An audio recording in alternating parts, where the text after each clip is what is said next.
آپ بڑا کچھ کر سکتے ہیں، لیکن اس کے لیے شرط ہے کہ آپ کے اندر حوصلہ ہو۔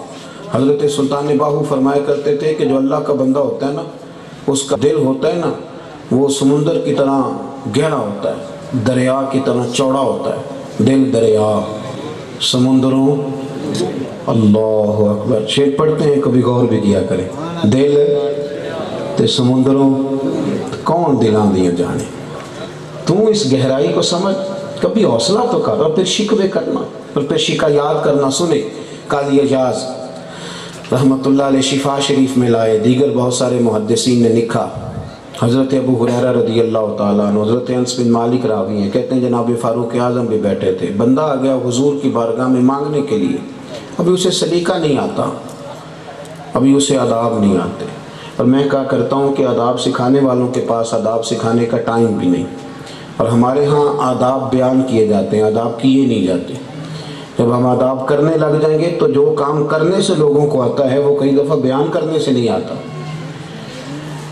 وہ شخص حضور کی بارگاہ میں کچھ مانگنے کے لیے، یا رسول اللہ مجھے کچھ دیجئے، اور مانگنے وہاں آیا جہاں سے کبھی کوئی خالی گیا ہی نہیں۔ میرے کریم سے گر قطرہ کسی نے مانگا، دریا بہا دیے، در بے بہا دیے۔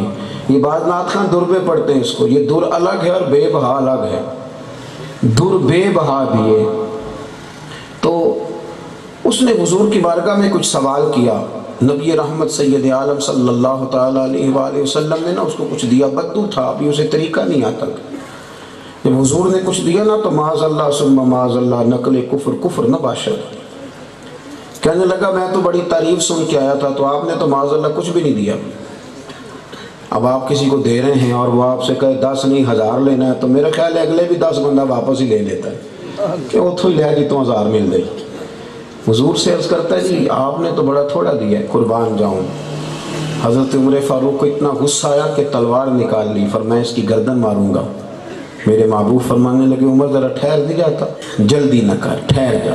حضور گھر لے گئے، اسے کچھ اور دیا، پھر تھوڑا اور دیا، اب تنگی داماں پہ نہ جا اور بھی کچھ مانگ۔ سرکار دیتے گئے تو کہنے لگا حضور بس کریں، میں نے تو طوفان میں ہوا اتنی تیز چلتی نہیں دیکھی جتنی آپ کی سخاوت تیز چلتی ہے، حضور اب تو اٹھایا بھی نہیں جائے۔ محبوب کریم علیہ السلام فرمانے لگے یہی بات میرے صحابہ کے درمیان کہہ دو گے جا کے؟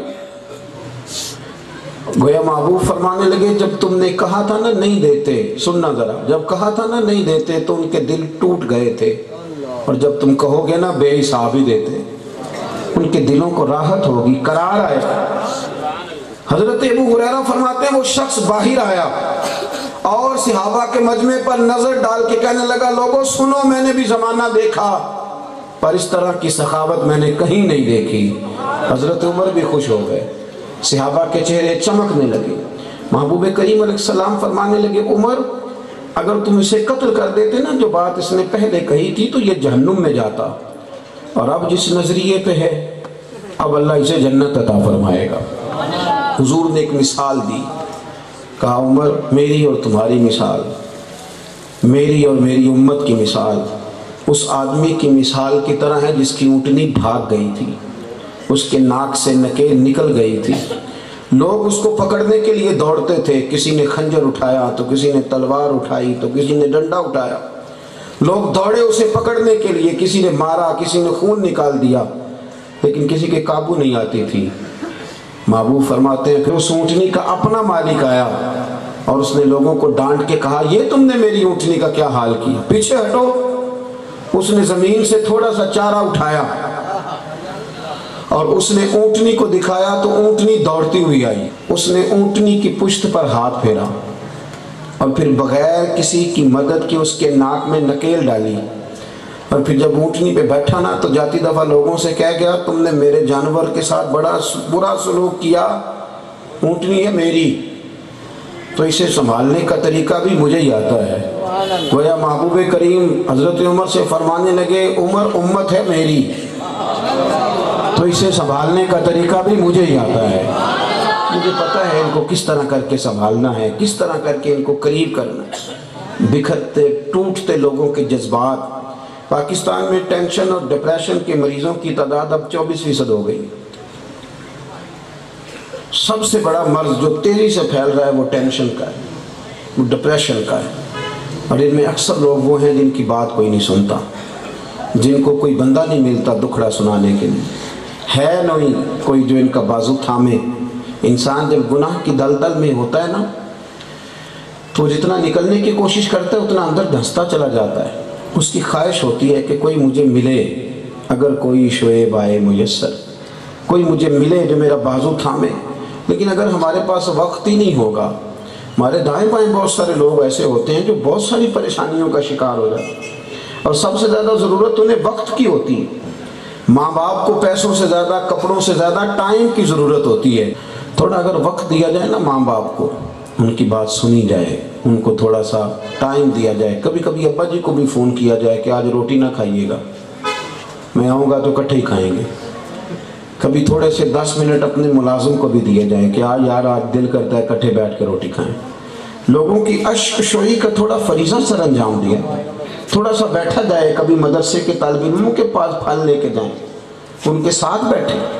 ہم نے تو بہت سارے لوگ ایک دوسرے کی، ہمیں ضرورت ہے، ہم ایک دوسرے کے بغیر نہیں رہ سکتے، لیکن ہم ایک دوسرے کا وجود قبول کرنے کو تیار نہیں ہوتے۔ عزیز دوستو، پیار، محبت، اور پھر ایک بات اور، جب آپ سچے ہیں، جب آپ ٹھیک ہیں تو آپ میں مسکراہٹ آ جائے گی، حوصلہ آ جائے گا، تو آپ میں سکون آ جائے گا۔ ایک بزرگ کبھی کبھی آتے تھے تو کہتے تھے پیر صاحب بڑا شور کرتا ہوں گھر جا کے، پر بچے میری پھر بھی نہیں بات سنتے۔ میں نے ان سے کہا کہ میں ہوں تو چھوٹا، پر ایک نسخہ آپ کو بتاؤں، آج آپ نے جب گھر جانا ہے تو شور کوئی نہیں کرنا، سلام لے کے خاموشی سے کمرے میں چلے جائیں، چھوڑے نہیں سنتے تو موج کریں۔ وہ شام کو آئے تو بڑا ہی ہنسے، کہنے لگے یہ تو نسخہ بڑا مجرب ثابت ہوا۔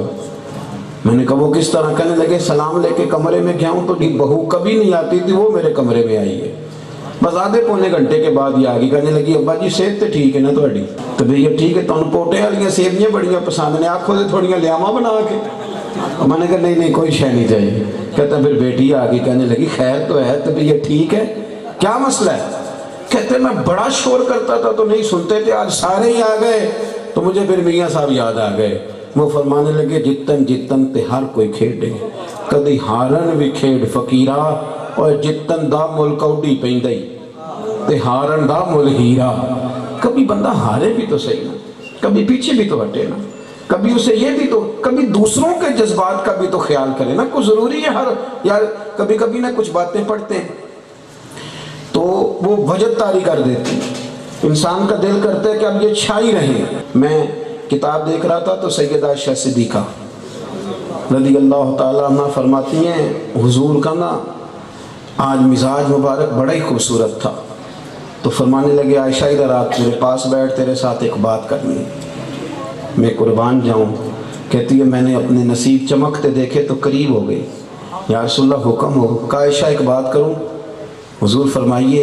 فرمایا جب تم ناراض ہوتی ہو تب بھی مجھے پتہ چل جاتا ہے، جب راضی ہوتی ہو تو تب بھی پتہ چلتا ہے۔ میں نے فوراً عرض کی حضور میری ماں مجھے روئے، میں اور آپ سے۔ فرمایا ٹھہر تو جا، سن تو لے نا۔ عائشہ ذرا سن، یار ذرا دیکھو نا، میں تو حضرت صاحب ہوں، میرا کیا کام ہوا گھر والوں کی چھوٹی چھوٹی باتوں کا خیال رکھنا؟ میں تو سیاسی رہنما ہوں، میں تو ایک فلاحی شخص، میرا کیا کام ہوا کہ چھوٹی چھوٹی چیزیں، بچوں کی چھوٹی چھوٹی خواہشات کا خیال رکھوں؟ میں کیوں رکھوں؟ یہ کوئی اور رکھے گا؟ میرا تو سٹیٹس ہے، میں تو چاہتا ہوں گھر میں بھی میں جاؤں تو سارے بندے ادب سے مجھے پیر صاحب بھی کہیں۔ اس سے گھر کے اندر حسن نہیں پیدا ہوگا۔ کسی کو تو بچے نے اپنا دکھ سنانا ہے، وہ پھر چھپائے گا، پھر وہ غلط کرے گا، غلط جگہ سے مشاورت لے گا۔ محبوب کریم علیہ السلام لوگوں کو کیسے جوڑتے؟ کہ عائشہ جب ناراض ہوتی ہو تب بھی پتہ چلتا ہے، کسی زوجہ کے پاس زیادہ وقت گزارتا ہوں تو کچھ دل میں تم خیال پاتی ہو تو مجھے پتہ چل جاتا ہے، اور جب راضی ہوتی ہو تب بھی۔ کہتی ہیں میں بڑی حیران ہو کے عرض کی حضور کس طرح؟ فرمایا جب تمہارے دل میں کوئی بات آ جائے نا تو پھر تم قسم پتہ کس طرح اٹھاتی ہو؟ کہتی ہو مجھے ابراہیم کے رب کی قسم، اور جب بڑی راضی ہونا تو پھر کہتی ہو مجھے محمد عربی کے رب کی قسم۔ مجھے پتہ چل جاتا ہے، مجھے اندازہ ہو جاتا ہے۔ اماں جی کہتی ہیں میں رو پڑی، اور اس دن میرے دل میں خیال آیا کہ عائشہ تو اس کریم کے پاس رہتی ہے جو لفظوں کا بھی خیال کرتے ہیں، جو کس احساس سے جملے ادا ہوتے ہیں ان کا بھی خیال کرتے ہیں، اس کریم کی بارے۔ یارو کوئی ضروری ہے یہ اتنے لوگ آپ کو تنگ کر رہے ہوتے ہیں، کبھی ان کی مجبوریاں تو دیکھیں۔ وہ کئی دفعہ سفر میں ہوتے ہیں نا، تو کوئی آدمی غلط کراس بھی کر جاتا ہے اور جاتی دفعہ یہ بھی کہہ جاتا ہے کہ آپ پاگل تو نہیں، کراس بھی غلط کر جاتا ہے، تو بچے بھی جذبات دکھاتے ہیں۔ تو میں انہیں کہتا ہوں کہ آپ ٹینشن کیوں لیتے ہیں؟ آپ یہ کیوں نہیں سمجھتے کہ یہ بیچارہ کسی پریشانی میں جا رہا ہے، یہ گھر سے کسی تکلیف میں؟ آپ کیوں پریشان ہوتے ہیں؟ وہ کہہ گیا تو کیا ہو گیا؟ تھوڑا حوصلہ کریں، تھوڑا صبر کریں۔ اس طرح تو لوگوں کو آپ کاٹ دیں گے، بہت سارے لوگوں کا بغض پال لیں گے، بہت سارے لوگوں سے نفرت کریں گے۔ حضرت مولانا فخر جہاں دہلوی سرخیل تھے صوفیاء کے، اور اللہ نے بڑا نوازا تھا۔ ایک کرامت رب کریم نے انہیں دی تھی کہ جو بندہ سامنے آ کے کھڑا ہوتا تھا اسے بتانا نہیں پڑتا تھا کہ میرے دل میں کیا ہے۔ اتقوا فراست المؤمن فإنه ينظر بنور اللہ، او کما قال صلی اللہ تعالی علیہ وسلم۔ بہت بڑا مجمع آتا تھا حضرت کی خدمت میں جمعے والے دن، ہزاروں کا مجمع۔ بادشاہ وقت نے سوچا کہ یہ بابا اگر اسی طرح پاپولر رہا اور اتنے زیادہ لوگ ہو گئے تو میرے لیے تو مسئلہ کھڑا کر دے گا۔ اور آپ کو پتہ ہے دنیا میں سب سے آسان کام الزام لگانا ہے۔ اور ایک شاعر نے کہا تھا مخلوق بڑی فنکار ہے، یہ تو کعبے سے بھی مٹی لے کے بت بنا لیتی۔ مخلوق تو فنکار ہے اس درجہ کے پل بھر میں سنگے در کعبہ سے بھی اصنام تراشے۔ تم کون ہو کیا چیز ہے داغ کبابی، لوگوں نے تو مریم پہ بھی الزام تراشے۔ یہ لگا لیتے ہیں۔ بادشاہ نے ایک سازش رچی، طوائف تھی دلی کی بڑی مشہور، اس کو کچھ پیسے دیے اور اداکاری کے لیے تیار کیا۔ جمعے کا دن تھا، دائیں بائیں عقیدت مندوں کا مجمع تھا۔ حضرت جامع مسجد کی سیڑھیاں اتر رہے تھے، وہ آ گئی بن سور کے، اور آتے ہی اس نے گفتگو اس طرح شروع کی جیسے بڑی جاننے والی ہے۔ طبیعت کیسی ہے؟ وہ کمر میں درد تھی، اب اس کا کیا حال ہے؟ اور پھر فوراً کہنے لگی میں اس وقت کبھی نہ آتی، وہ جو رات آپ آئے تھے نا میرے مکان پر تو کھوٹے سکے دے گئے، تو بازار گئی ہوں تو دکاندار نے لیے نہیں، تو مہربانی کرے اصلی دے دیں۔ سارے مرید پکے نہیں ہوتے، کوئی تھوڑے کچے پکے بھی ہوتے ہیں، ناراض نہیں ہونا آپ نے، چلیں اس سے آپ اختلاف بھی کر لیجئے گا اگر آپ کا دل کیا تو، میں بھی تھوڑے سے تجربے کی روشنی میں کہہ رہا ہوں، کچھ تھوڑے سے کچے پکے بھی، لیکن یاد رکھنا مزہ پکے کو ہی آتا ہے، کچے کو مزہ کوئی نہیں آتا۔ مزہ تو کھل کے جینے میں ہی ہے، پیار کریں تو پھر راج کے کریں، مزہ اسی کا ہے۔ تو جو کچے پکے تھے نا وہ سوچ میں پڑ گئے، عجیب جوار بھاٹا ہے دلوں میں کہ جناب ہم نے تو کبھی پوچھا نہیں بابا جی رات کو کہاں ہوتے ہیں، ہم تو مسلح پہ بھیجتے تھے، یہ کیا کہہ رہی ہے کہ رات کو آئے تو کھوٹے سکے دے گئے۔ حضرت یوسف پر جب سارے مصر کے لوگ یہ کہہ کر معاذ اللہ باتیں کرتے تھے کہ زلیخا کی بات میں کوئی تو حقیقت ہوگی، تو کسی نے حضرت یوسف سے کہا تھا آپ پریشان نہیں؟ آپ نے فرمایا پریشان تو وہ ہو جو غلط ہو، میں تو سچا ہوں تو سچ نکھر جاتا ہے، آج نہیں نکھرے گا تو کچھ سالوں میں نکھر جائے، یہ نکھر جاتا ہے، یہ واضح ہو جاتا ہے، کئی دفعہ تھوڑا ٹائم لے جاتا ہے پر نکھر جاتا ہے۔ اس نے الزام لگایا، کہنے لگی رات آپ آئے تھے تو کھوٹے سکے دے گئے، گئی ہوں تو دکاندار نے لیے نہیں۔ حضرت کے چہرے پر کوئی شکن نہیں، کھوٹے سکے وصول کر کے جیب میں ڈالے اور اصلی سکے نکالے، اور اس کی طرف بڑھا کے تو 3 دفعہ اپنی زبان سے کہا بیٹی، او پیاری بیٹی، او میری بیٹی، دوبارہ بھی کبھی ضرورت پڑے نا تو آ جانا، تو اصلی سکے لے کے جا، پھر ضرورت پڑی تو آ جانا، فخر جہاں کا دروازہ تجھے کھلا ہوا ہی ملے گا۔ کیا جملوں میں تاثیر تھی، کیا حوصلہ تھا، اور کیا اس کو ہرانے کا جذبہ تھا۔ ہم تو دشمن کو بھی پاکیزہ سزا دیتے، کیا حسن تھا۔ حضرت نے جملہ کہا اور پھر جب نیچے سیڑھیاں اترے تو چند منٹ وہ عورت سکتے میں رہی، اس کا وجود ٹھہر گیا، پھر دوڑی ہوئی آئی اور آ کے حضرت کے قدموں میں بیٹھی، اور جب وہ روئی تو پھر پورے شہر نے اس کی چیخیں سنی، کہنے لگی بابا تو کس مٹی کا بنا ہے، کس کستوری اور سندل کا بنا ہے، میں تو پیسے لے کے اداکاری کر کے تجھے بدنام کرنے آئی تھی، اور میں وہ بی بی جس کو کبھی کسی نے بہن بیٹی اور بہو کی نظر سے نہیں دیکھا، جس نے دیکھا میری نظر سے دیکھا، تجھے بدنام کرنے آئی تو تو نے مجھے ہی بیٹی بنا لیا، مجھے ہی بیٹی بنا لیا۔ یہ کہہ کے اس نے پلو اٹھایا اور اپنے چہرے کو چھپا کے کہنے لگی اب میں دلی والوں کو بتاؤں گی کہ فخر جہاں کی بیٹی کس طرح کی ہوتی، اب میں بتاؤں گی، اب میرے گھر کو کوٹھا نہ کہنا، اسے مسجد بناؤں گی، اور قیامت تک وہاں مصطفیٰ کریم کے نام کی اذانیں پڑھی جائیں گی۔ لیکن لیکن یہ شوق پیدا کریں. تھوڑا سا دیکھیں، میں کہا کرتا ہوں کہ سارے پیسے اپنے نالائق بچے پر خرچ کرنے سے بہتر ہے جو بہن کا لائق بچہ ہے نا، کچھ پیسہ اس پہ بھی خرچ کر دیا جائے. جو محلے کا بچہ جس کا باپ اس کو تعلیم نہیں دلوا سکتا، کچھ پیسہ اس پر بھی خرچ کر دیا جائے. حوصلے تھوڑے بڑے کریں گے، لوگ قریب آئیں گے. ہمارے پیارے حبیب سید عالم صلی اللہ علیہ وسلم نے ان پڑھ کے ساتھ بھی، نادان کے ساتھ بھی، کمزور کے ساتھ بھی، حتیٰ کہ گناہگار کے ساتھ بھی حضور کے رویے میں مٹھاس رہی، پیار رہا. ہم محبتیں نہیں بانٹتے، ہم تو لڑ پڑتے ہیں. ہمارے تو مذہبی سٹیج پر لڑائی ہوتی ہے، پہلے میں اور بعد میں جھگڑا ہوتا ہے. تھوڑا تھوڑا اطمینان پیدا کریں، طبیعتوں میں ٹھہراؤ پیدا کریں، تھوڑا جلد بازی سے بچیں. تھوڑا دیکھیں، آپ حوصلہ کریں گے تو بہت ساری چیزیں آپ کو سکون میں اور اطمینان میں نظر آئیں گی. اور جب آپ حوصلہ کریں گے تو سب سے زیادہ نفع آپ کو ہوگا کہ آپ کے دل کو اللہ سکون عطا فرمائے گا. دعا کرتا ہوں جو میں کہہ سکا میرا مالک اسے قبول فرما لے. گفتگو کے دوران جہاں آمدن ساغن بھول گئے اللہ درگزر فرمائے. ہمیشہ مدحت خیر الانام میں گزرے. دعا ہے یہ عمر درود و سلام میں گزرے. آخر